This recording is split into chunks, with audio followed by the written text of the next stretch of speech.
సంవత్సరాలు 60 అని అందరికీ తెలుసు. కానీ అవి ఎలా వచ్చాయి అని ఎవరికి. అయితే వాటి వెనకాల ఒక కథ ఉంది. ఓసారి విష్ణుమాయ వల్ల నారదుడు స్త్రీగా మారి ఒక రాజును పెళ్లాడతారు. వారికి 60 మంది పుత్రులు. ఓసారి ఆ రాజు తన పుత్రులతో కలిసి యుద్ధానికి వెళితే అందరూ చనిపోయారు. ప్రార్థించిన నారదుడిని విష్ణువు కరుణిస్తాడు. నీ పిల్లలు 60 సంవత్సరాలుగా కాలచక్రంలో తిరుగుతుంటారు అని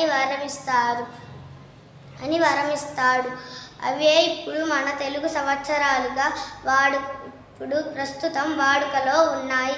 ప్రభవ, విభవ, శుక్ల, ప్రమోదోత, ప్రజాపతి, అంగీరస, శ్రీముఖ, భావ, యువ, దాత, ఈశ్వర, బౌద్ధ, అంజ, ప్రమాది, విక్రమ, వృష, చిత్రభాను, స్వభాను, తారణ, పాద్వ, వ్యాయ, సర్వజిత్తు, సర్వధారి, విరోధి, వికృతి, కర, నందన, విజయ, జయ, మన్మద, దుర్ముతి, హేవలంబి, విలంబి, వికారి, శార్వరి,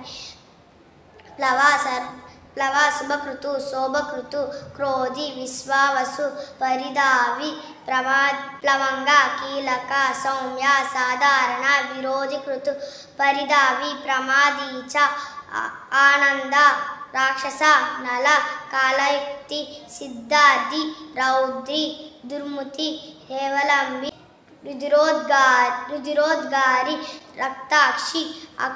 రక్తాక్షి, క్రోధన, అక్షయ.